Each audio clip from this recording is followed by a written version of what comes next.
Yes. Good. All right, hello, my name is Ben Johnson. I run Gruvi.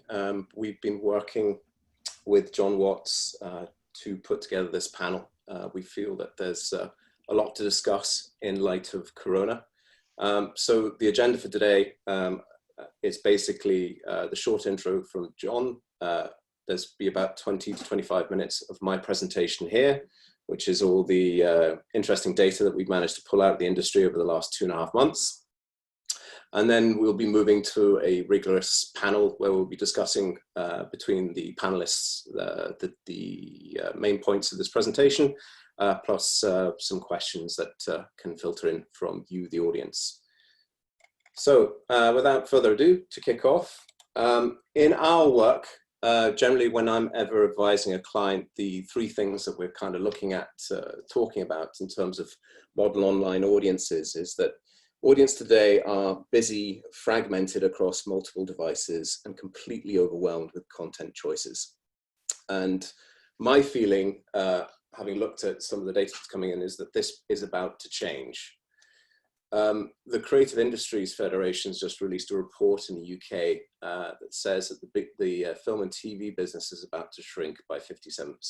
And as part of COVID, I think we're all a bit sort of tired of hearing exaggerations on data, but even if this came in at 30% or 50% of those actual numbers, it would result in a substantial drop in the number of films that are being released. And if we're using UK as the barometer for the rest of Europe, I do think there is some cause for concern here. Another area which is potentially under threat is the actual industry of blockbuster Hollywood releases. I think there are some real questions now that are being thrown up about the economics and risk of large tentpole productions that are, you know, $100 to $200 million to produce and then $100 to $200 million to distribute. And if there are any repeats of the coronavirus in the near future, that is something that, you know, I think will cause the studios to pull back from their major tentpole releases. Conversely, on the other side, what we've seen is an incredible boom in the home entertainment market, particularly around SVOD.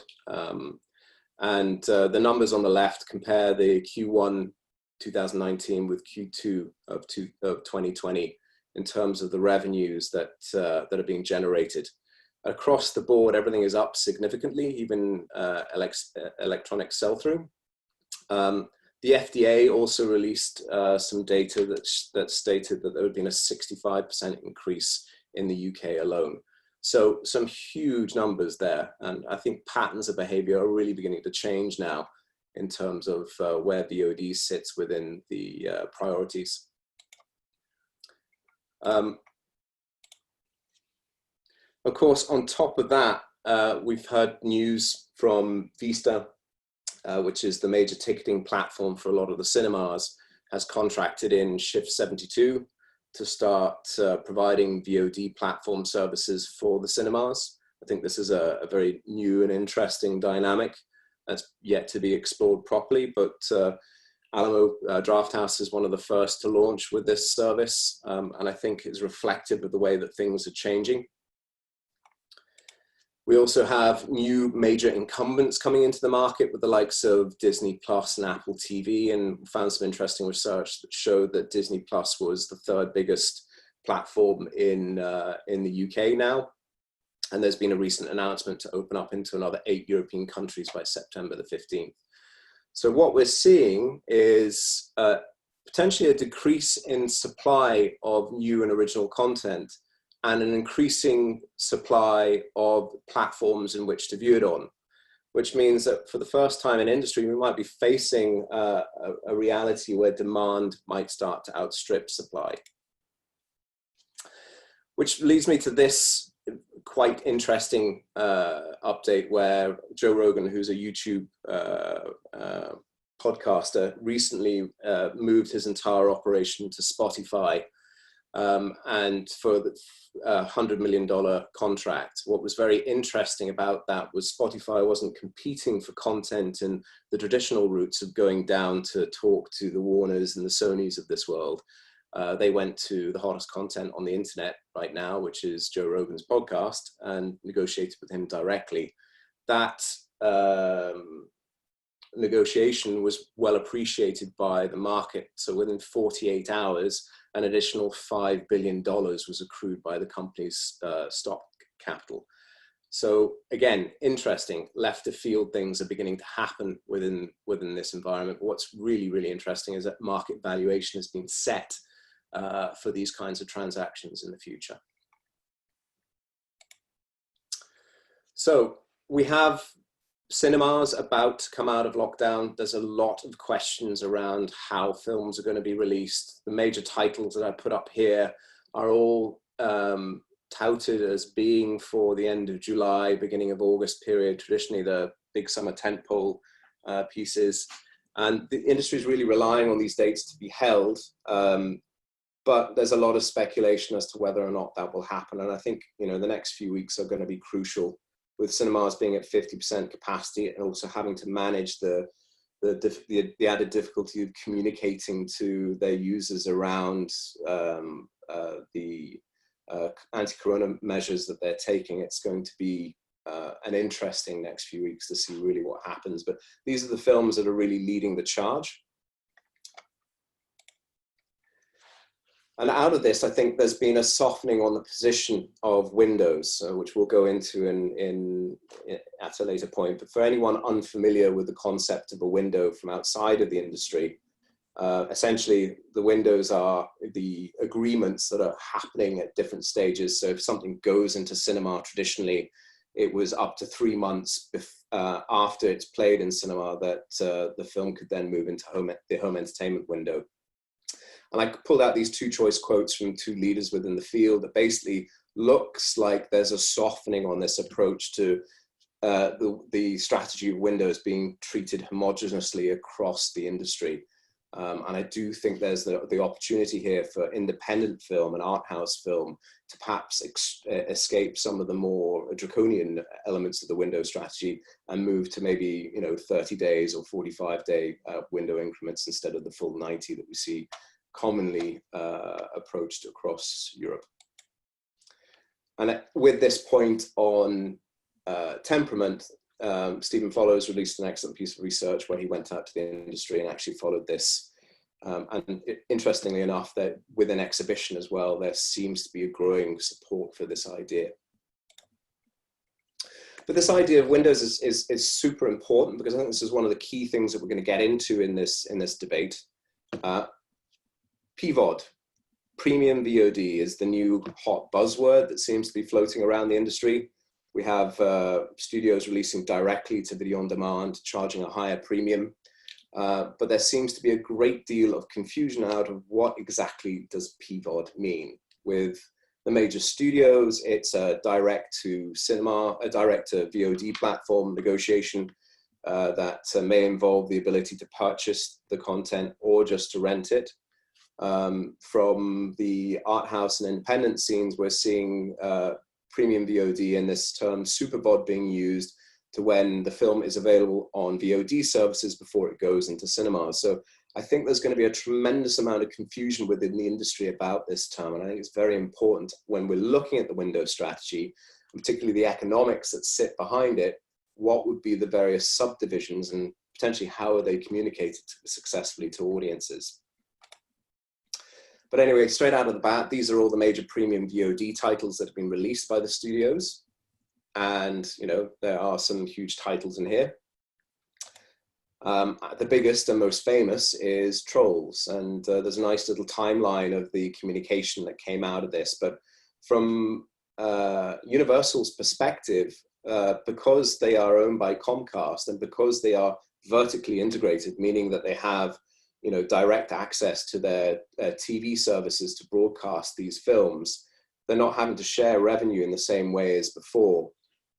But initially, when the announcement was made, the major cinema chains were very upset with this approach. There were statements by the CEO of AMC, Adam Aron, that that Universal would no longer be able to screen their films in his theaters. And that does seem to be changing now. I do think that the negotiations and conversations are resurrecting.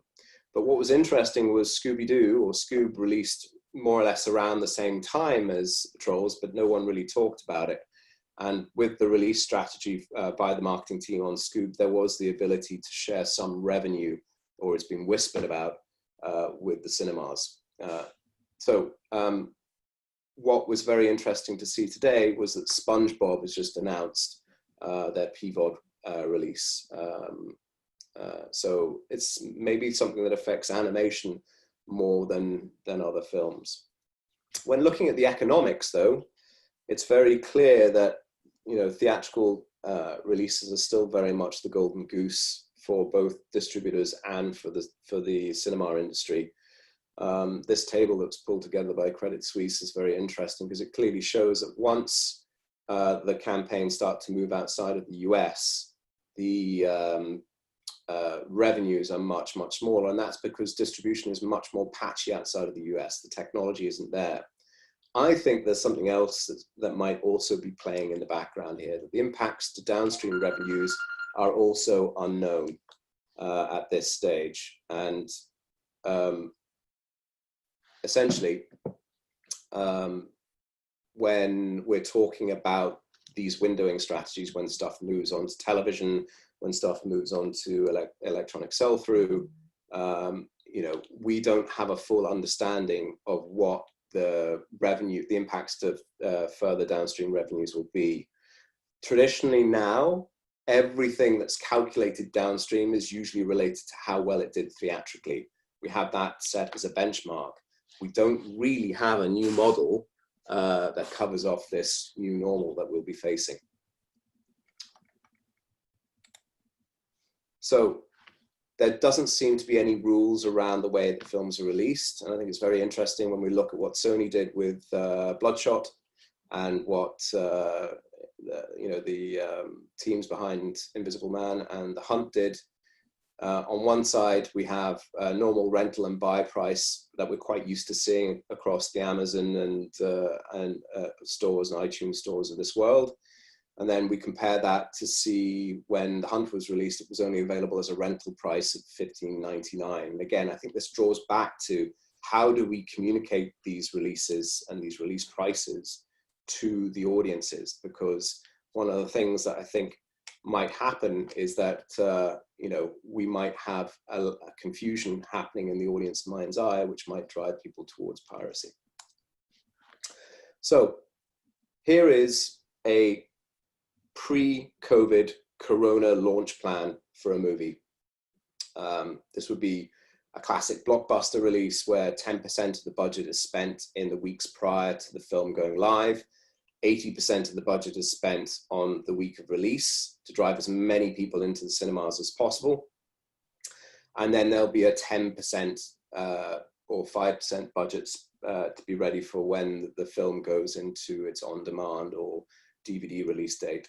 And the only issue with this, I think one of the major issues that we see with this standard pattern of release and this standard pattern of promotion is that if we were to look at this for an independent film or an art house film, it would be 100% in the 80% area. The majority of the promotion only happens about 3 weeks away or 2 weeks away from the release, and virtually nothing is spent on the VOD launch or the DVD launch of the film. And so there's one major problem with this switch from theatrical to home entertainment. It's that audience data, as we define within advertising for film, is very much an asset that declines with time. So typically, if you're using any kind of audience that you've built up from a theatrical release, if you can't use it within 30 days, that audience dies, and you essentially have to reinvent the wheel to get to the next stage in the campaign. And I think that's a massive missed opportunity for the industry, and something that this new approach to windowing that we're beginning to see soften within the industry would be very, very helpful in the future. As I mentioned, piracy is definitely spiking again. The recent Muso report showed clearly where countries where the level of piracy has just been going up from the difference between April and March of 2020. I think that's all fairly understandable as to why that might be happening. What was also interesting was Popcorn Time suddenly popped back up in the news with their latest fork of the service. So, you know, I think one of the things that will be very interesting to try and get some data on in the future is how pirated was Trolls. We can see some big adjustments in Bloodshot, but I would say that Trolls was also heavily impacted by this, and we just don't know at this stage, but I'm sure someone will write a very interesting report about this in the future. So now we're getting down to the final stage of the presentation. Just want to talk to you about what we're kind of experiencing within the video on demand market. The films that we've been working on, normally Gruvi works with film distributors, and one of the key issues that we're sort of running into around the Corona time was this inability to track what was going on once the film hit a major service or a minor service, to be quite honest. And the key thing that we found was that most independents and studios have to work with aggregators because they're able to do the things at scale in terms of rights management and permissions and everything else, revenue management, that the major platforms aren't set up to do at the moment. So what we found was the moment that an aggregator was involved and there was no direct deal with the platform, any ability to track sales went out the window. And most of these platforms have affiliate programs in place, which is the things that allow us to do the tracking. It's just unfortunate that you know, this is the reality of the situation with the major platforms, but potentially offers an opportunity for smaller platforms who are looking to make direct deals to do some of the things that we'll be talking about now. So in any e-commerce setup, whether you're selling shoes or holidays or whatever, that it's very normal to have a modeling of the audience. And one of the key things that we found, particularly with film advertising, is it's not the interest that you should be targeting, it's the behavior. So if you can establish someone is interested in buying something, it's a far more powerful data set or audience set than if they're just interested in the title or the actor or the trailer. And so what we have in a proper e-commerce setting is this ability to retarget audiences that may have got halfway through trying to purchase something but given up because the cat's jumped on their lap or the front doorbell's gone, or you know, their kids started speaking to them and that browser tab is open and all they need is a gentle nudge, through to this idea of prospecting for new audiences. Once you can get your audiences into a environment whereby they are, you know, engaging with something, you can build up these groups of audiences that you can take back to the ad platforms to improve the quality of your advertising.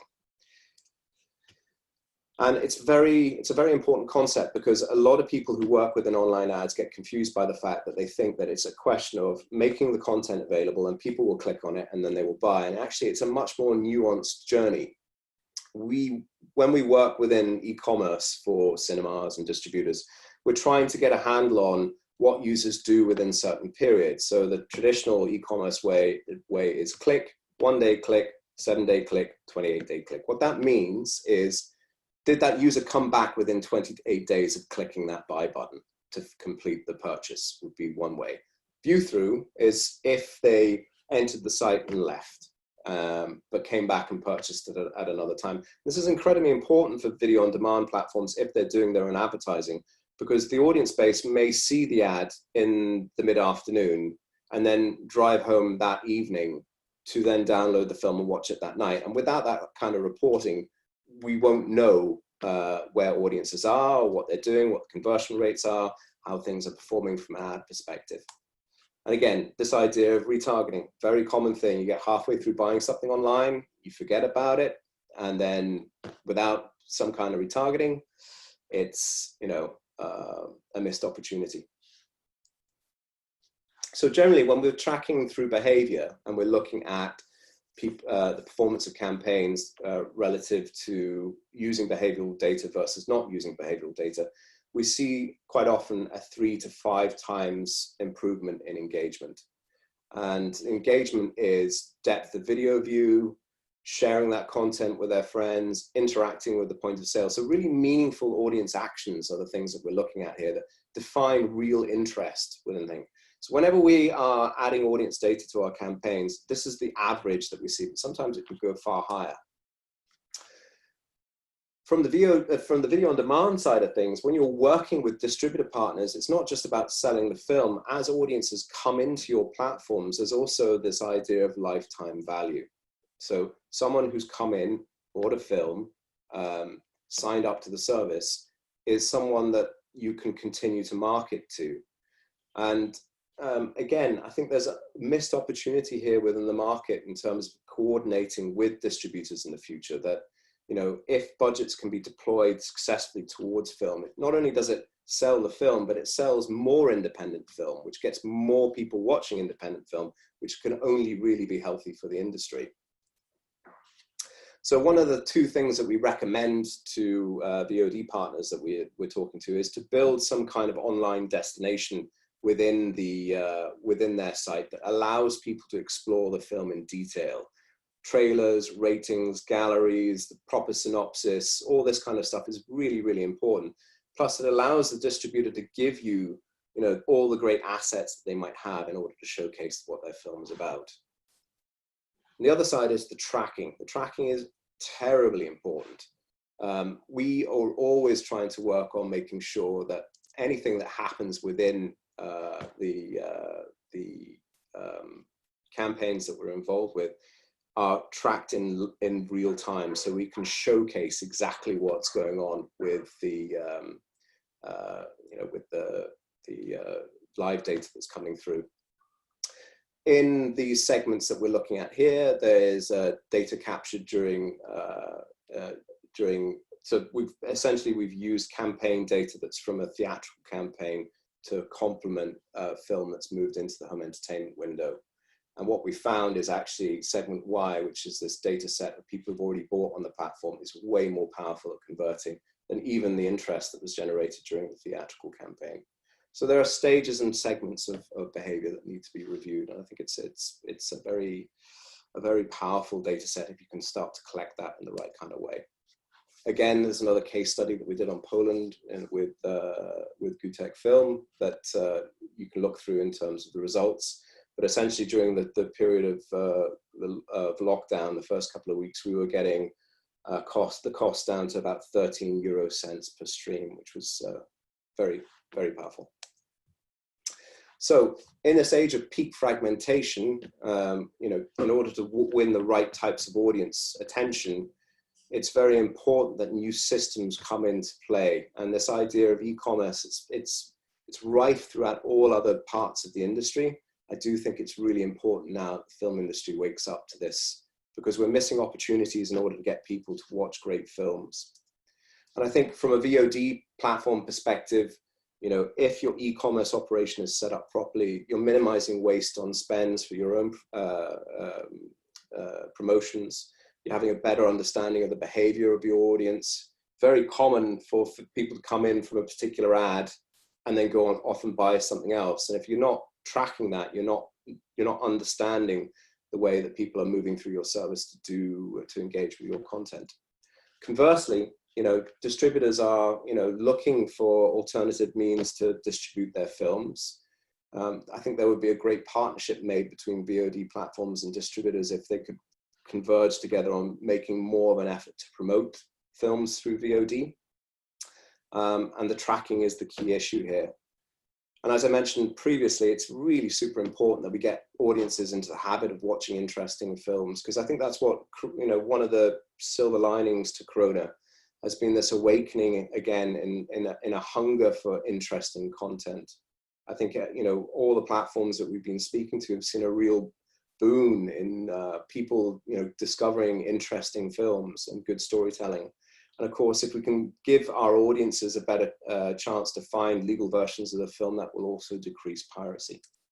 So I'm going to end with a quick clip from Scriptfella, who's a guy I'm following, does great videos around the industry from a producer's perspective. Hopefully this will work well.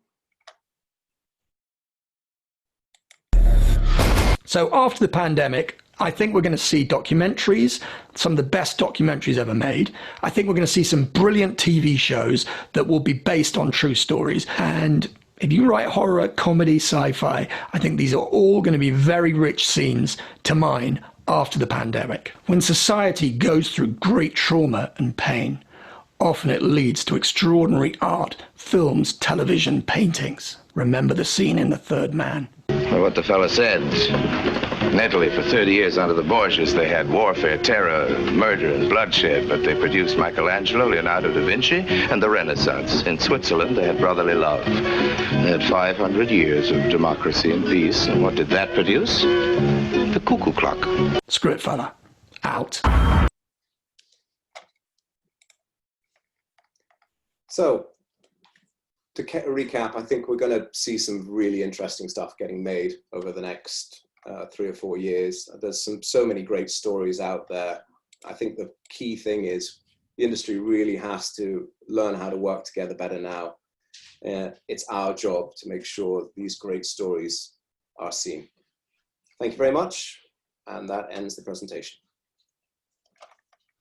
Fantastic. Thank you so much, Ben. Now, before I go any further, can everybody hear the audio all right? Yep, loud and clear. Brilliant. Can we bring the rest of our panel up here?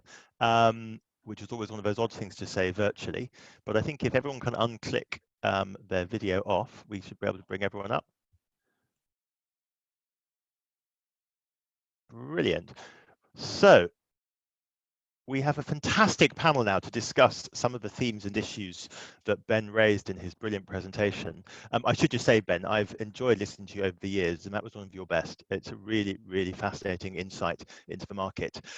Let's get our panel involved then. So, Ian, you're the first head I can see floating on my screen. So let's get you going first of all. Tell us a bit about who you are, what do you do, and then give us your thoughts on Ben's presentation and proposals. What did you agree and disagree with?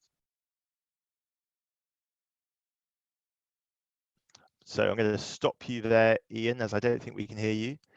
Just one moment.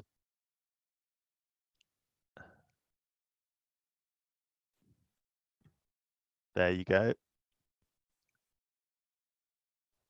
Okay, Ian, try again. Right, you can hear me. Perfect. Now. We can hear you, sir. Fire away. Right, good.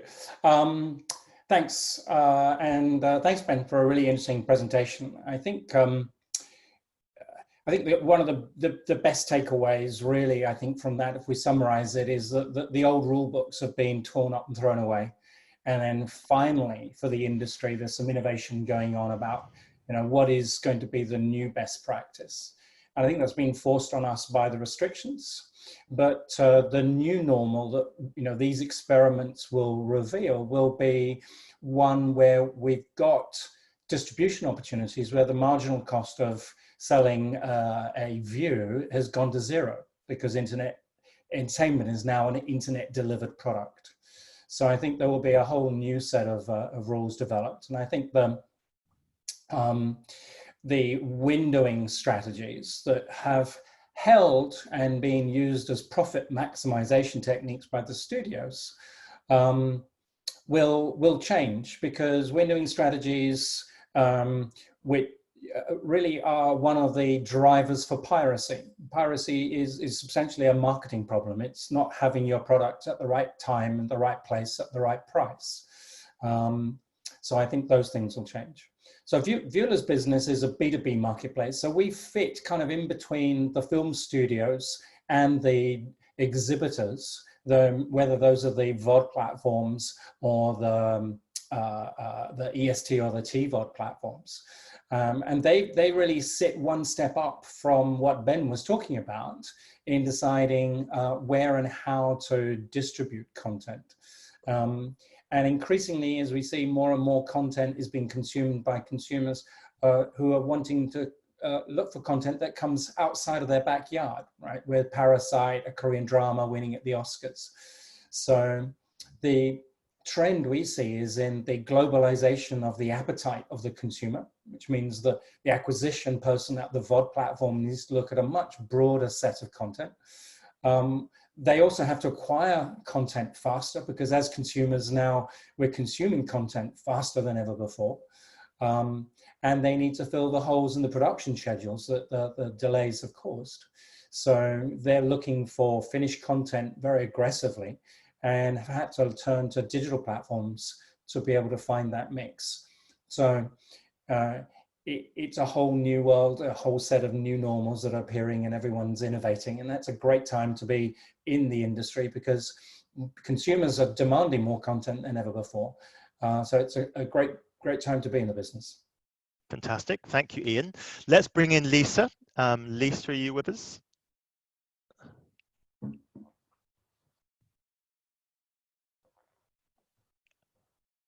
Hi. Lisa. Right, sorry. Hi, Lisa. I can't automatically unmute myself, which is probably a good thing. I feel your pain.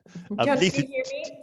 we can hear you just fine, Lisa. Do you just want to introduce yourself quickly and then give us your reflections on Ben's presentation and proposals? And particularly, I'd love to hear whether you agree with his basic hypothesis, which is that the film industry needs to start thinking more like an e-commerce industry than it has done to date. Yeah, so hi everyone. Just a quick introduction. So I head up TV and film in EMEA for YouTube and also for Google Play. And I spent the last 6 years there, where I've focused for a lot of that time on our transactional business, which for a long time was Google Play, but increasingly is YouTube Movies, which has shown immense growth in the last 2 to 3 years. And it's been really interesting and fascinating to hear Ben's presentation, which has captured a lot of the themes that we've been thinking about in the business. So I would agree that we're seeing a really exciting set of changes in this environment. I don't think they will all stay, but some of the ones that I've been most excited about in particular is the kind of resurgence or surgence of EST and VOD in its various iterations. And I think that's important because it's shown that there is a value proposition there that we shouldn't ignore, even though that is nuanced, and I suspect, and we'll come on to talk about this, I don't think it will necessarily stay. But the other thing that I think is important, and Ben touched on this, but I do think it's useful to bring into the set of considerations, is what the audience perception is around a lot of these things.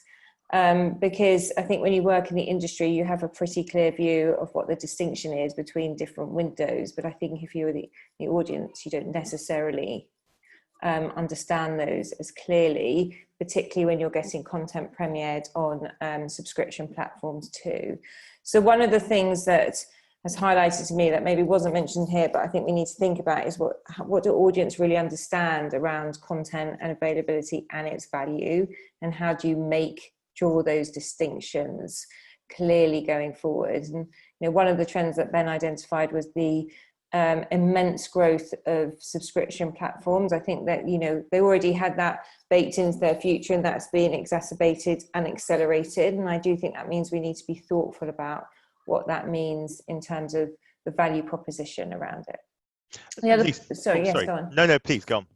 The other point I was just going to add is that Ben made a really good point about valuable customers, and those who have a propensity to buy are more likely to buy in the future, and thinking differently about your audience in that context. And I think that's really true. And across the platforms that I work on, we seek to deliver that in different ways, because actually, in truth, it's always quite hard to move the dial in terms of getting new customers into your funnel, and always much easier to make existing customers spend more. So being thoughtful, to your point, John, about commerce and how you operate truly as a commerce platform against various business models and windows is very important.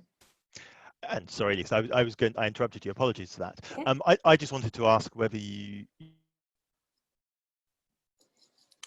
I can't hear your question. Sorry. I don't know if anyone else can lip read, but unfortunately I can't interpret that. Sorry, John. Let me try again. Can you hear me now? Go again. Sorry about that. Presumably you would agree with Ben's basic thesis, which is that to really take full advantage of these exciting developments in VOD, PVOD and so on and so forth, the film industry needs a healthy injection of e-commerce expertise. Would you basically buy that argument? It's partly about expertise, but it's also about feeling comfortable with the space as it is, and being prepared to break really the way in which we conceive of release windows and the value chain. So yes, I think you have to get behind e-commerce, but more importantly than that, I think you have to get really comfortable with the value that you can drive in different windows and how to leverage that. And that is a combination of kind of windowing and availability and pricing, and also understanding the whole scope of windowing, because I think we tend to bunch all the value at the top end, starting with theatrical, which I don't dispute is hugely valuable, particularly for marketing. But there is a long tail to exploitation as well, which we're increasingly seeing, particularly in the US with ad-funded models. And so it's about owning the whole life cycle of a movie, which may be long or short, depending on the particular movie and the market, and being prepared to wring out the value across every window. Thank you, Lisa. Right, let's bring in our next panelist, Philip. Can we bring Philip online? Hello. Hey, Philip. So, good afternoon. Great to see you and hear you as well. It's an unusual combination. Would you like to tell us who you are and what you do, and then give us your reflections on Ben's presentation? How much of that picture did you recognize? Sure. Hi, everyone. Good afternoon. My name is Phil Mordecai. I'm the Director of Digital Ventures at Curzon. At Curzon, you may know us for being a cinema group, but we're also a 45-year-old distributor with Curzon Artificial Eye. And we also are running a preeminent platform, Curzon Home Cinema, which we run as a virtual venue. So we are owning the value chain, to which previous conversations just alluded to. And that is a unique position for us. And we see a lot of data, which Ben was alluding to in his presentation. So for us, we've been pioneering day and date film releasing for 10 years now. And independent and foreign language film is where our sweet spot is, but it's slowly starting to change. And I think pandemic has sort of been the catalyst recently. But in terms of sort of the do's and the don'ts of what I agree with in the presentation, I think for me, I agree with a lot. I think Ben's a very wise man, but also I agree with Lisa. So first and foremost, I think really we have to think about customers and the behavior of that. They really don't care for what the rules are about releasing content and the theatrical. They just want content now, and more, certainly the pandemic has highlighted access to content has been really the friction point, and understanding films that are in the cinema or not. So really coming down to Ian's point about piracy and availability, that is the real measure of demand in my eyes. If customers want to see it, they will get it. And we work with the likes of Musso on a variety of our films. And the majority of the illegal viewing happens in the first 4 or 5 weeks. And that is really sort of to the detriment of an opportunity of PVOD, I believe. But that's a different discussion, I'm sure. But certainly when it comes down to overall the presentation and thesis of that, I think really the innovation of our industry, and whether it's windows or not, and it's not just about putting seats in nice, comfortable environments, it's about how we deal with the customers and the want to watch a film. Really then secondly, it's the behavior thereof. And at Curzon, we work hard to offer our customers a choice. And that is, we don't say where you should watch it, we offer them where would you like to watch it. I think that's a different narrative, and that's a different playbook. And there are exhibitors, as Ben's presentation said about Alamo Drafthouse, who are trying to enter that space. The marketing is very different, and I would disagree with the e-commerce point. It's a lot more emotive when you deal with film content. Certainly some of the going to the cinema is an emotional and a value add experience, and it isn't just like buying a pair of trainers or clothing.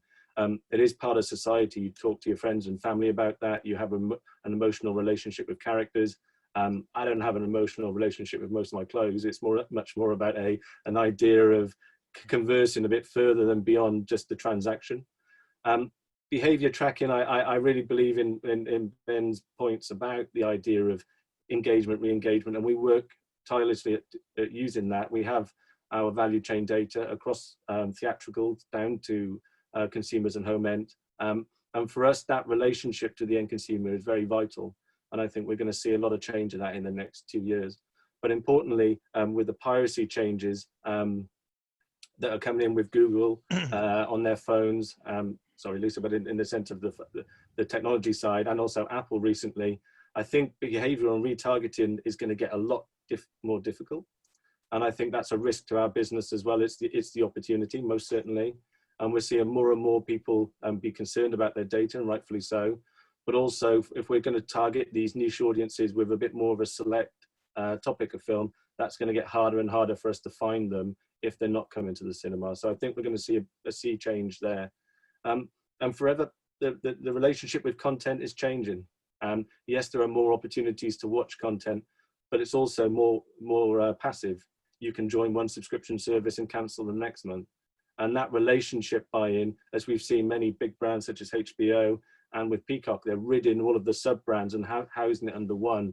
And that is really where we're going to have the battle of the brands. I think phase 2 of this will be the battle of the brands. And there is only so much SVOD stacking that consumers will go for. So from our point of view, we are a loyal and trusted brand in the UK. We are known by a considerable amount of people, and that's our 85-year iconic nature. So that gives us a fighting chance to be relevant in consumers' lives when they think about film. Fantastic. Philip, thank you so much for those comments. I shall have to introduce you to my tailor if you want to develop an emotional reaction to your relationship with your clothing. But anyway, that's a different topic. Let's bring in Philip's partner in crime, Kate, who is Marketing and Brand Director at Curzon. Now, Kate, I know you were having a couple of problems with your internet. Can you hear us all right? I can hear you all right. I can't see anything. So, and I've missed some of the things that the previous panelists were saying. Can you hear me okay? We can hear you loud and clear. Your video is a little bit jerky, but your audio is fine. So Okay, all right. Tell us a bit about what you do at Curzon, and I guess in particular in relation to customer data, and then give us your thoughts on what Ben had to say. Well, I'm the Marketing and Brand Director at Curzon, and in lockdown, what that has done, because I'm involved with audience engagement both theatrically and digitally, as you say, working very closely with Phil on that. And so in the last 3 months, it's given us a really sort of a clearer understanding of maybe some of the things that we don't know about the user journey, because as Ben said, and I agree, you know, the e-commerce journey and decision making is very different to the theatrical decision making. You know, in theatrical environment, you know, film does this wonderful dance that goes along with a glass of wine or a companion, whereas in an e-commerce environment, it can be much more transactional. So I think we need to understand the user journey much more, whilst also remembering the romance of film within the business of film. So for me, it's about what can I do about the cultural and e-commerce mix, especially because I think for Curzon Home Cinema specifically, it is such a curated platform. So we are often inviting people to come in and see films that are, you know, that have a kind of a specialism, or that they're not just your usual sort of blockbuster. So we have to work quite hard with that. And I think it is now for us to use everything that we're learning and to work with distributors and work with people like Gruvi to make sure that we're all quite transparent with the data, because the industry can't grow unless we decide to be more transparent about it. That's it. Wonderful, thank you. And very, very briefly, from the experience you've had looking at the journeys your customers take to view a film, be it theatrically or via a VOD platform, how important is data? How transformational is it to be able to look at a customer's journey in a data-driven way? I think it's vital. I love data. I think that I think what it allows you to understand is the shape of the consumer. So data is obviously not about, I'm not interested in your email address.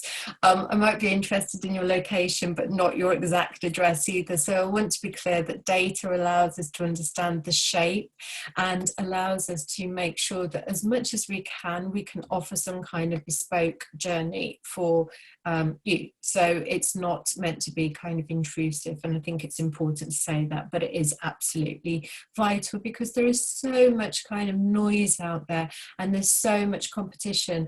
And the way that I see it is, if we were trying to get an independent film to an audience and we're trying to make that connection without that data, that makes it a really hard thing to do. If we're talking about, you know, Wonder Woman 1984, we're talking about Tenet. I think Tenet has been in the news every single day since lockdown. That's what it feels like. I mean, everybody knows that Tenet's coming out, I think. And so it doesn't need me to connect that film with you, the audience, but certain films really do need a kind of specialist attention. And I think that's where data is really helpful. Brilliant. So we've now heard from all of our panelists and we've got some reflections on Ben's comments. I thought, just to move the conversation on, a good thing for us to deep dive into now is just to have a think about that dreaded question, windows. I think one way or the other, our thoughts on the future of VOD do tie back to our views on the evolution of the cinematic window. And obviously all of the panelists touched upon it in some way. Ben, you've obviously heard lots of comments on your presentation and some of our panelists spoke about windows. Give us your view on how you really see film industry windows changing during the 2020s. There's obviously a lot of talk about a sort of seismic shift and PVOD becoming a much more important part of the market. Other people are much less clear that that's going to be the case and envisage us reverting back to something like the old established model. What changes do you think we're really going to see in Europe during the next few years? I'm hoping that, you know, films that genuinely hold their window continue to do so. You know, I'm also hoping that films that, you know, suffer from poor weekend launches because you come out of a extremely cold spell into an extremely warm spell don't then be penalized for, you know, millions of random things that can go wrong with a film promotion. And I think also, you know, certain films just have smaller audience sets, and to hold an art house movie to account for a 3-month ban on being able to go into the home entertainment window prevents people from seeing those films, because by the time they've blown their marketing budget on the theatrical release, there's nothing left for the home entertainment window. So I'm hoping for greater flexibility and a conversation beginning to formulate around what does success look like, and what are the kinds of films that keep their window within theatres. Because the other great benefit of the theatrical window is it's truly anti-piracy. I think, you know, the blockbusters out there, they do benefit from that ability to screen directly into theatres, that there is a minimal opportunity for leaks. And I think, you know, if we're looking at really holding the value for film, the theatrical window is still incredibly important. But we've also got to realize that we're in a very dynamic industry now, and, you know, people have different viewing habits, and certain films are just, they're great films, but they're not meant for cinema. So if we can introduce an ability, you know, I think like one of the key things that we've learned from doing the e-commerce side of things with cinemas that we're hooked up with is that, you know, you can hang a lot of intelligence off the data as it comes in. You can start to make assumptions about your catchment area that are backed up with, you know, with relevant insights from the conversions that you're seeing happening through the advertising in real time. I mean, the audience response, the audience behavior is far more powerful than what people tell you. And so I'm hoping with this opening up that we'll see a more nuanced approach to film marketing in the future, and something that makes better sense for the industry. So I feel duty bound to get to, who is that? Unfortunately, I'm not sure who that is. Is that Ian? Yeah, that was me. Just if it's okay to come in with a comment to pick up on that. Please do. And then we'll go to Philip after that. Yes, thank you. So really picking up something that Lisa mentioned and Philip talked about.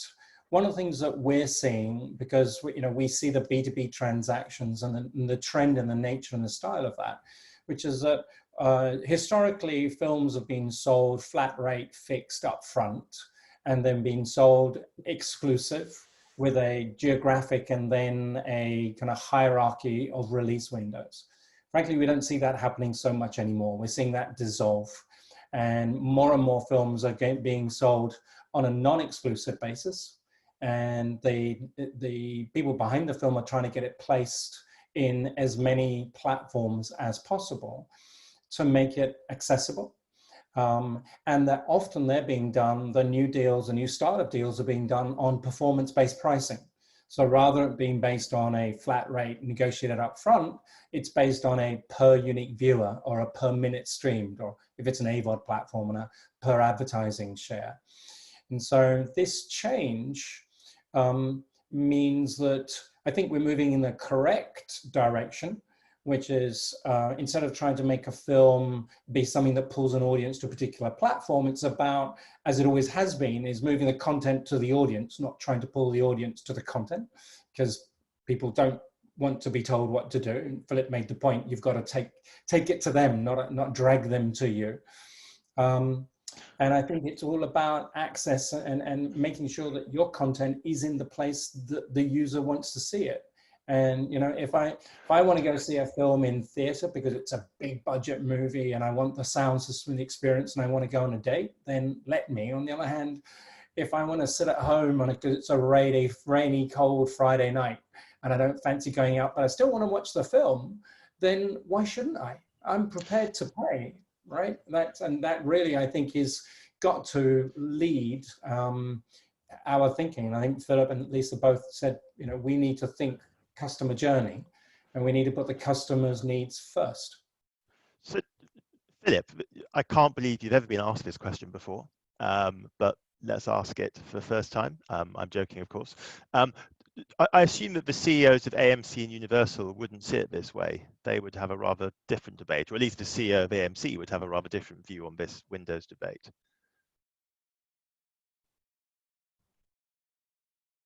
Philip, I think we've got you muted. There you go, you're back. I couldn't unmute, sorry.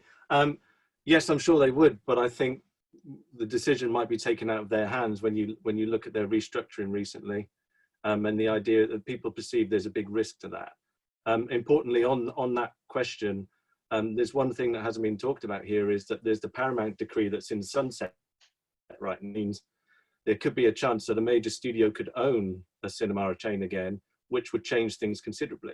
So that could open up the door to which you now have these big platforms that have direct consumer billing relationships, which were never around previously. What's stopping the likes of Disney going into the movie pass will, whereas part of your subscription to Disney, you also can have a movie pass type. And just think of the data you'd garner from that relationship, which would help be fed back in upstream to productions, which productions should we make or not make. All of that data and the billing relationship is utmost. So I think the will's a very different place to that point. To the original question about, is it going to change? I think we're going to see a few films that are going to come into the PVOD space that previously wouldn't be. I think there's a bit of a hole in some of the streamers' production schedules because they've had to pause production and whatnot. So we're going to see a lot more content sort of accelerated to there. And then maybe there's a sort of a turn a blind eye to it just because of lockdown. And there would be a mutual respect that it was due to lockdown. But in terms of thereafter, I think Lisa's point is the valid one here, which is it's about education to consumer. I don't think consumers really understand what PVOD is. And we've been doing it for years and years and chipping away at it. But importantly, Trolls has made a lot of money, but see how many children are trying to access their 48-hour rental again, and they can't. And it's that frustration that they're going to then say, well, wait a minute, I've just paid £20 or whatever the amount would be for a premium price, but it's only available for 48 hours. Again, it's people's perception about price and value and the value proposition. And when they see content for $5.99 on the major platforms, that just devalues the whole content proposition. So for us, we advocate premium pricing. For one, we're an exhibitor, and I think that's important, that we make it not about price, we make it about a choice. And secondly, it's about the education. And the sports industry has gone around through this problem. It all used to be on Sky, and now you can get a Premier League across all platforms. If all of these films are available everywhere and they start getting segmented around, it's bad for consumers, and the consumer loses out. So whilst there's more choice, they then have to subscribe to 10 different subscriptions, and it becomes a bit of a problem. I think the bottleneck will be next year for PVOD. I think there's going to be a lot of releases that were going to be pushed to next year, and next year's releases are going to be in next year. So we're going to see a lot more films go to PVOD next year, I'm sure, because they just have to get them out. They can't sit on them for too long because of piracy, because of all the other factors we talked about. Yeah. So I think what everyone is agreeing is that we're going to see a more diverse marketplace in which there are big vertically integrated platforms. I think one of our contributors has just mentioned that Netflix is already buying up cinemas in selected markets, and there's certainly a lot of talk in the US about this happening as well. I've even heard talk of a certain well-known pay-TV operator having a dabble in the UK market. I guess I'd like to just move the debate on a little bit, because I know we're probably aligned on that. The next big question I have to grapple with is how big a problem is limited distributor access to audience data? Kate, I don't know if you want to get us rolling with this one. Obviously, you've been in the fortuitous position of being able to market film titles while having quite a lot of access to data. If you were coming at it with none of that, how much harder would your job have been?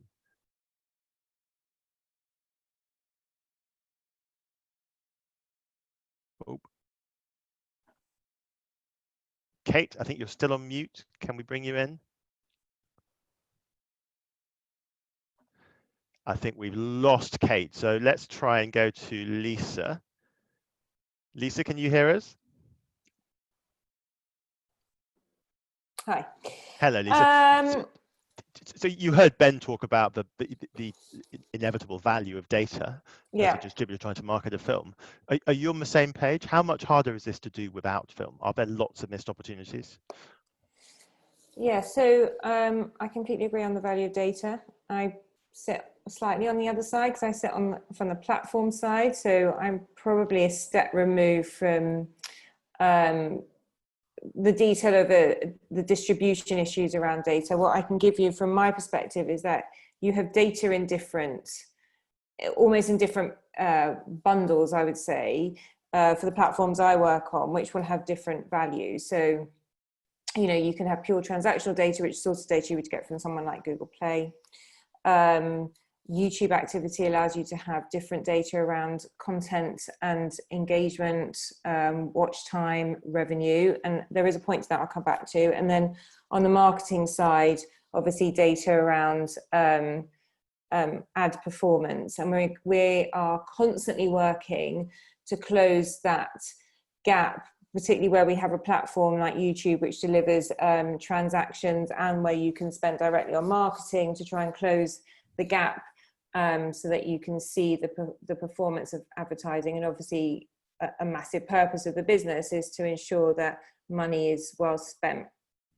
But just to go back to the point I made in the middle about YouTube, there's something that I see probably quite uniquely in the industry is the ability to build a conversation with audiences, which is underpinned by data in terms of the kind of engagement and trends that you would see through YouTube, but having a connection with audiences and being able to see how they connect to the content that you're putting up on YouTube, I think creates really interesting ecosystem from which you can derive signals around content and what you might want to do with it further down the line. And I think that's often lost. We have a very data view, which is completely correct, about how do you maximize kind of spend and investment. You have a transactional view, which is very kind of transactional. How is your movie actually performed? But you have that interim point, which is the conversation with your audiences, like building that engagement in an organic way, which you can then leverage further on. And what we've seen in the last few months is amazing community interest and engagement on our platform around content verticals that hadn't necessarily been the sort of content that you would necessarily associate with the platform, whether that's films or whether that's cultural content that we've seen on the platform. And it reinforces points that we've been trying to make to the industry for a long time, which is there is value in communicating with your audience, having a different relationship. And there was a point, I think, earlier in one of the slides around creating additional content and communities of interest. I actually think that's quite hard to do in conventional transactional platforms. I've seen it tried on Play. It's quite difficult, but there are scenarios, and it's not just YouTube. You know, we live in a social environment where you have to build those communities of interest, those loyal audiences that you can then direct appropriately according to the content that you're releasing. And I think that's a really important point not to overlook. Let's bring in Ben here quickly. Ben, you obviously gave us your thesis about the value of data. if you're a distributor who doesn't have that kind of access to data, if you're not in the fortuitous position of, say, Philip and Kate at Curzon, what do you do? Can you do what Lisa's suggesting, which is to leverage community on the big internet platforms? Is that a good substitute for actually having first-party data?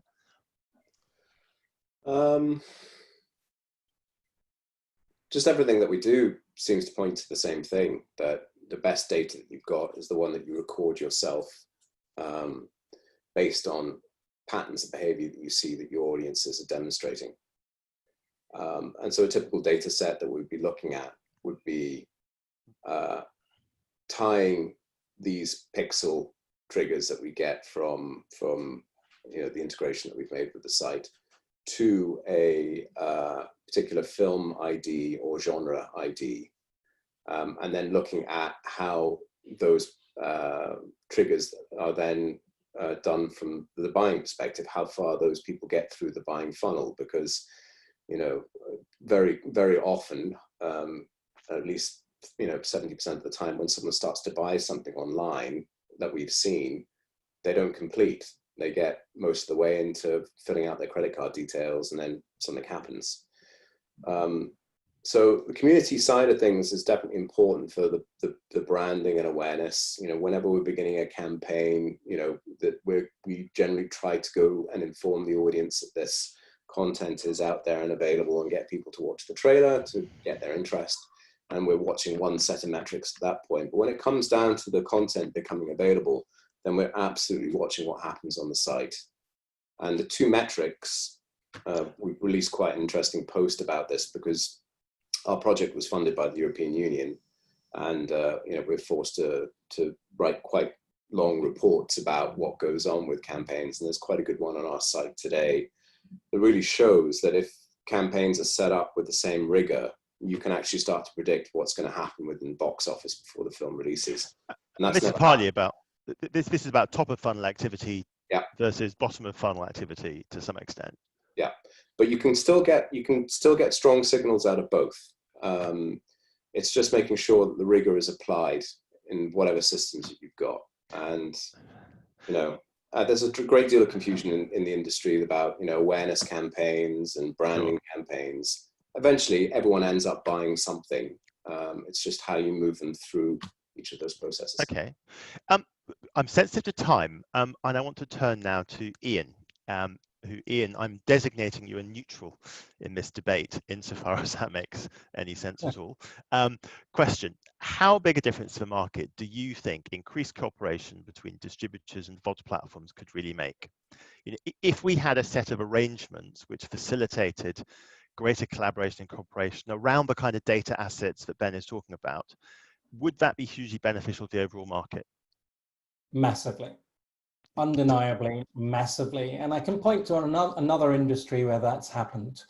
So in my previous career, I worked for a company called IRI once. It was a data business, and they pioneered buying scanner data from supermarkets and aggregating it at the shopping basket level. And initially, just like the VOD platforms are today, the supermarkets would jealously guard that data as being private to them, and they wanted to use it for their own strategic advantage. But IRI managed to convince them that they could anonymize it, aggregate it, and then slice it one way to sell back to the brands, and slice it another way to sell back to the supermarkets. And this industry structurally is the same. You've got brands, which are the films, and you've got the supermarkets, which are the VOD platforms.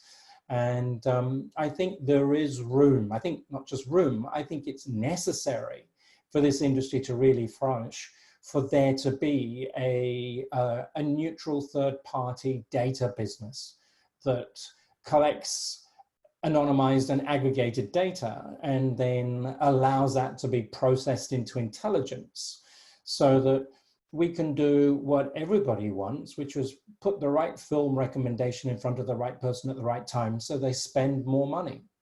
And that's going to help the filmmaker and the distributors, the VOD platforms and the theater owners. If we can do a better job of matching that because the data is available, we all win. So Philip, let's bring you in here. We've lost your partner in crime, unfortunately. I think Kate has had to drop off. But if we can bring, there you go. Hello, Philip. Aye. Do you agree with Ian? I mean, if we were to see a set of collective arrangements which supported or facilitated greater access to data across the funnel and the value chain, would we be able to deliver enhanced performance?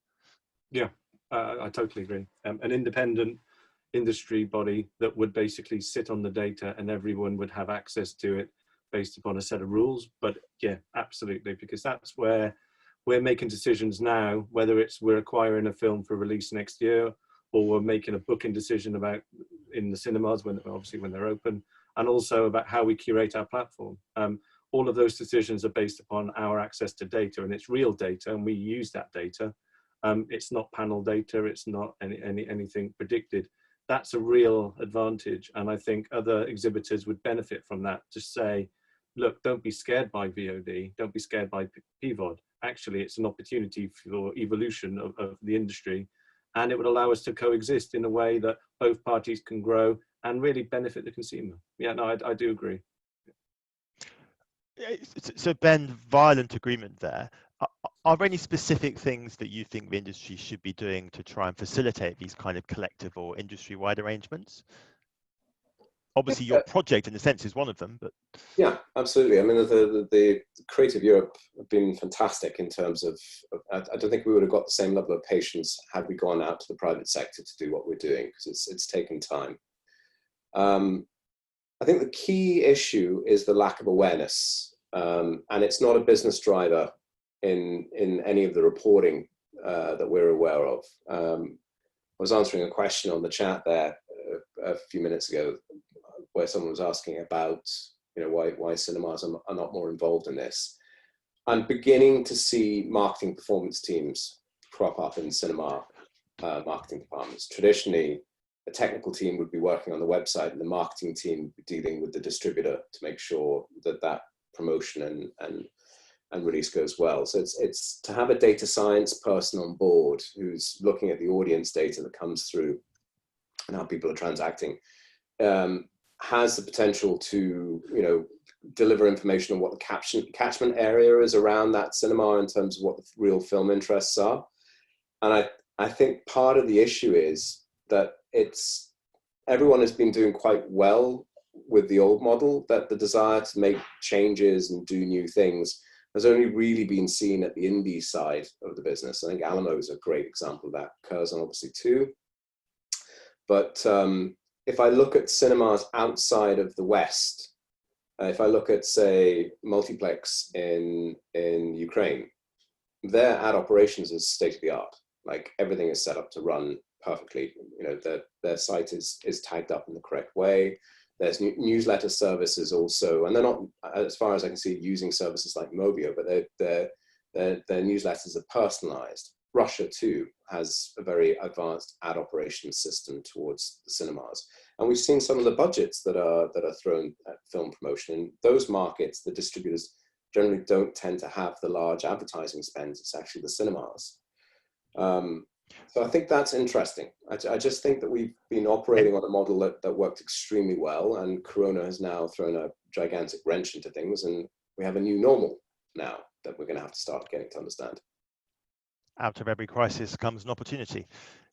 It's just up to us to take advantage of it. Now, we are running a little short of time, but we do have some really interesting questions coming in from the audience, so thank you for those. One here I'd love just to touch upon briefly. Quote, there's a lot of buzz surrounding the advancement of AI technologies to drive data science and analytics. Do you see lots of scope for improvement by leveraging machine learning, AI, automation, these sorts of approaches to support the marketing of movies? I'm not sure if any of the panel particularly want to pick that one up. Does anyone want to put a hand up and have a go? Well, I'll lead off from one point of view, which is that it all comes back to the data, because AI can only work when you've got the data available. So we have to solve that problem first. So sadly, I don't think AI will do much good until we've got a better set of data available for it to work on. So limited opportunity until, as you say, that supply of high quality data becomes better. I did want to bring in Lisa here on one point. Lisa, obviously the supply of data across the value chain is quite limited in certain parts of the market. What do you see best-in-class distributors doing with your platforms to really drive volume on VOD platforms and windows? Do you have any case studies or insights you can share about what people who use your platforms really well are doing right? So I think there's a couple of things. The first I would say is that pricing is really important. So we've talked a lot about data, and I can come back to that in a sec, but pricing is really critical. And I'm not sure we're quite there yet, and it's probably because there isn't a one size fits all. But we've had this. And when you say not there yet, what do you? Well, I think the premium VOD example has shown that we're still not quite clear where we should be pitching value. Right. We've had this concept on our platforms for some time around everyday value, and where do you pitch that? And work done some time ago that kind of showed that there's quite a long way you can go with pricing and still drive returns, because the volume of transactions you generate just outweighs the decrease. So I do think that being really smart around your content is pretty critical. I also happen to work in platforms that do really well for library. So we've talked mainly about new release, but I think if you're really going to get behind digital as a way to leverage value for your content, you also have to think about what that means when content gets out of its new release window. And we actually do really well for continuing to drive value. And that's not just around franchise content that's associated with new releases. That is across most content, whether that's studio or indie. And what we see do very well is partners who kind of lean into that sort of activity, whether that's pricing or promotions. The one thing I would say is that we are algorithmically driven platforms, right? And we understand that when we build our platforms, although we work with our partners and that's the kind of engine in, it is all about understanding and presenting the content to the user. So I don't know if this provides some comfort on the data side, but I would assume that most platforms are increasingly focused on how do you use your own signals to make sure that the user experience, you are getting the right content at the right price at the right time. And certainly you see that played out in different ways on YouTube or Play, but you could open up the app yourself and sit next to someone else who would have a totally different experience. And I think actually some trust in that, and then leaning in where there are opportunities to magnify campaigns that you might run to particular customer segments are important. But I think encouraging the platforms themselves to really focus on how you target your customers right, because that is what actually audiences get used to with the likes of the subscription platforms. They are very good at making sure you are seeing what you want to watch. And I think we've been slightly slower in other spaces. And I think that is really critical in terms of delivering content. And that's actually another area where AI, machine learning, becomes very critical for the success of content on platforms. Can I make a contentious suggestion? So we were talking about pricing, and I get involved in this every day, as VOD being the marketplace to trade content between films and distributors, and endless conversations about price. But if we look to another industry, we realize that actually we shouldn't have an opinion about price, and how much the film costs to make should have no impact on what the audience has to pay. So we only have to look at the travel industry, where they have built yield models to optimize the price that we pay for an airline seat and a hotel bed. Well, those yield models would also optimize the value from a cinema seat or a VOD download. So, the technology exists. It's well proven and well understood. All it takes is for the industry to give up control on pricing and give it to the algorithm. It works in the other industry. It would work here too. I feel honor bound to bring in Philip at this point. Philip, are you happy to surrender pricing to an algorithm? In short, no. But it's interesting because Ian is saying something really interesting. Yeah. Unpack your thinking about price for us. Yeah. So not to be scared by, we do machine learning in the background, and we've been doing it for some years now, and actually cross-pollinating the data between the exhibitor audience and an on-demand audience. And for us, that also generates a kind of view on what customers are switching, if they're not coming to the cinema, are they, et cetera, et cetera. Actually, we don't believe that that's true about dynamic pricing as the solution here. If you think about it from the point of view of the perception of value, what we're saying is, if all of a sudden $1.99 on iTunes or whatever the platform is, and it could be Google Play, or 99p, how is that a perceived same as a cinema ticket in the UK, £7.50 there-ish on average? So how can that be comparable? I think we have to be very careful not to undermine the value of that an hour and a half experience on average. So for us, no, absolutely. I think if you go into a dynamic pricing model, one day that seat could be exactly the same seat watching the same film, but if demand isn't there, it's different, and that's quite dangerous. I don't disagree with the idea of using the data and the marketing to help drive pricing decisions. So when we release a film on a premium VOD day and date basis, for instant access for that film available, we price it higher for its opening week, and then the price drops as the film gets slightly older. But that's no different to the theatrical world right now, where you have first run, second run movies, and they kind of go out and the terms of trade shift. Don't forget, we're dealing with different business models here, and it's the B2B market where the content owners are selling into the exhibitors and the VOD platforms, and they have to pay a royalty back to them. And if that market doesn't move, then everything becomes a little bit unstuck with dynamic pricing. And I think we have to be very careful about how that works. I mean, I guess the challenge for the film industry is that you have one set of parties deciding price, but those parties have no essential input into the budget for the title whose price they're setting. That's true, and I think that's absolutely the problem. You know, just looking back, the sheer supply of the marketplace, so there is a misequilibrium in the marketplace right now, where there was close to 900 films released in the UK last year, and only 150 made over £1 million box office.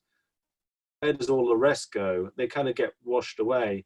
Now, for those smaller films and for those films that traditionally don't have such a need, yes, you could move on the pricing discussion. Therefore, there's a demand and supply equilibrium to discuss. But there is another equilibrium where if you have Avengers Endgame comes out and it's the biggest film of last year, that's a very different proposition. There's a pent-up demand for that because of the marketing profile that Ben showed. And yes, okay, there's a cost associated, but there is pent-up demand. And I think dynamic pricing, if it was to go the other way and push it even higher, that's not good for the consumer. And I think consumers will lose out on that if they're paying double the price for a ticket that they otherwise could have got if it wasn't a surge pricing problem. So I think we have to be careful if we go down that road, what it means for the customer and their perception of value. Ian, I feel duty-bound to give a very quick response before we move on to our next topic. Do you want a quick counter? I understand Philip's point of view, but I think that if you look at it from a financial and economic point of view, having a variable pricing model will always clear more value from a market for a product. And that's why Uber has it, that's why the airlines have it, that's why the hotels have it. And the hotels had exactly the same proposition, which is, you know, I'm Four Seasons, I command this price, and I don't want to ever see it go below that. Well, you can put those floors in there, but I would ask the cinema owner, right? I mean, in Singapore, a cinema ticket is priced about, say, $14, and I will pay $14 to see, you know, a $200 million budget film, and I'll also pay $14 to see a little indie film that was made for $5 million, right? How does that make sense when clearly the audience size at that price for the indie film is going to be much smaller? But if you lowered the price, you could increase the number of people booking the seats and you'd clear more money from the marketplace. Yeah, it's a fascinating debate. I think we could have an entire panel purely on the question of setting price. Sure. And if we take account of windowing, I think that would be a fascinating discussion. Now we have 5 minutes left by my watch on my PC. So we probably have time to take one more question if somebody wants to message me directly. It's John Watts. Just while we wait and see if there are any final questions, I'm going to turn and ask each of the panelists one final question. Why don't we start with Ben? If we can bring Ben back up. There we go. So Ben, you've talked a bit about what you see as the opportunity, and you've painted a very compelling picture of how a more data-driven marketplace could deliver increased and improved returns for everyone in the industry. What do you want to see happening over the course of the next 12 to 18 months to unlock that value? Are there really practical things or immediate priorities for distributors and VOD platforms? Yeah, I think the key thing is the. Let me just shut the door here.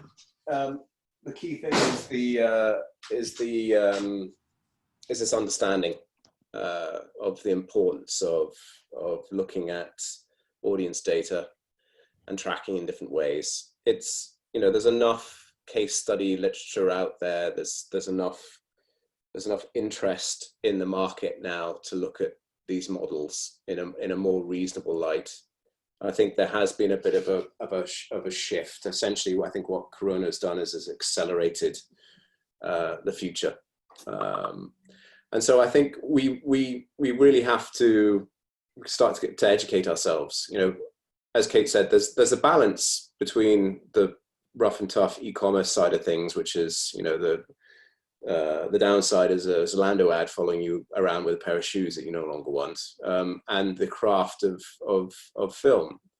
And, you know, we in the industry have this fantastic resource, which is the film trailer, which people, you know, it's one of those rare bits of marketing collateral that people view as entertainment. You know, there's very few film trailers which are bad.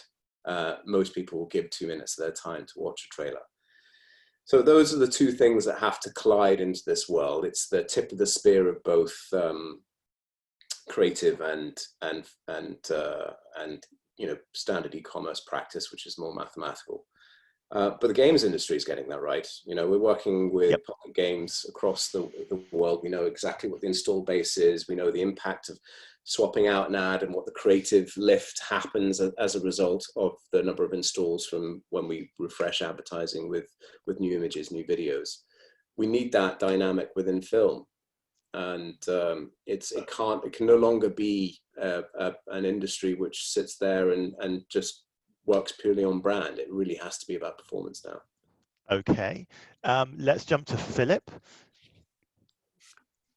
If we can bring Philip up, there we go, Philip. So we seem to be aligned, but a more data-driven approach to the VOD window could help to deliver improved returns for the entire film industry. What do you see as the immediate priorities and actions for the next 12 to 18 months? What can we materially do to help realize those opportunities? I think it's the understanding of data is probably the best place. And as a business, understanding data, it's not a given. There are many operational teams that might have a page of data in front of them. So it really is understanding who is able to action those data points, or what decisions can be made upon them. And Ben and Gruvi do some of those for us, and that helps us to understand what that will mean in the real world to us, and not just in terms of raw sales, but also the re-engagement opportunity for the next film and the next film. Because quite often, a lot of the films that we're talking about are individual items. There's not a continuation. It's not like a Disney franchise tempo that you can keep remarketing the same groups because the next one's coming out, next one. So really, it is really that understanding of the continuation side of things and having that panel of data for us to grow with. And then to the next part of your question, it's about how do we extend that out to distributors. For us, we want to work with the industry and want to give distributors access to real data using our platform so they can release their film and track their data, because traditionally it's a broadcast world. They kind of put the marketing out there on all the various platforms. The platform does the matching and the secret sauce between the audience, but you don't really see anything until a sales report comes in 60 days later. We're trying to demystify that bit in the middle for a lot of the film distributors. So I think that's probably the priority for us to continue that collaboration. Yeah. Ian and Lisa, we've got 30 seconds left. I'm going to go in order of turnover. Smallest turnover first. Ian, 20 seconds. What does the industry need to do to really unlock these data-related opportunities and to grow? Collaborate more, share data more, and be more flexible with innovating around business models. Wonderfully succinct. Lisa, you've got a huge turnover. Can you deliver a succinct answer? So I completely agree that data is critical to driving performance. I really like the theme that's come out here today, which is which we touched on earlier, which is bringing in the exhibitors. I actually don't think we can forget them. If you can find a connection between that powerhouse at the top of the value chain and the rest of the life cycle and leverage data across the life cycle, I think that is where you're going to unlock most value, and is probably a gap that we need to think about closing. Wonderful. Ladies and gentlemen, thank you to our panel. They've been absolutely fantastic. I've certainly learned an enormous amount. And thank you to Ben, who gave a fantastic presentation to get the ball rolling. Ben, you started us off. Do you want to say a few final quick words just to finish? Yeah, it went way better than planned. I was very nervous about this presentation. So despite the bugs, it was a great success. And we had close to 300 people watching at one point, which was fantastic. Really, really good. So thank you for hanging in, everyone. And I would like to thank, again, all the panelists that are involved. We'll be putting up this presentation on our blog as well. And if you want to check it out at some point in the future, we'll have the video there alongside the presentation. So really look forward to any ideas that come out of this. If anyone wants to reach out to any of the team or panelists, please do. There's a lot of questions that need answering. Brilliant. Thank you so much, everybody. I think, as we've been told not to say, that's a wrap. Bye.